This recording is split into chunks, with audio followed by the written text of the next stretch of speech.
Payg'ambarimiz sollallohu alayhi va sallam baroat kechasi haqida Sha'bon oyining o'rtasida kechasi ibodat qiling, kunduzi ro'za tuting. Kun tunga yaqinlashganida Alloh dunyo osmoniga tushadi va mendan kechirim so'ragan yo'qmi?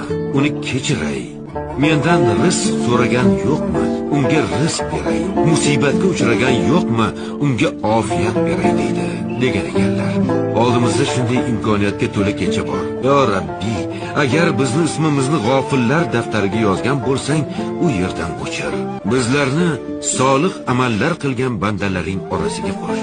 Bizlarni senga oshiq bo'lgan bandalaring daftariga yoz. Ertaga huzur mahsharda baroatimizni qo'limizga oladiganlardan qil. Yo Rabbiy, sen Rohimsan, Rahmonsan, G'ofursan, Hakimsan, Azizsan. Sen bizni yo'qdan bor qilgansan. Biz sening qullaringmiz, osiymiz, gunohkormiz.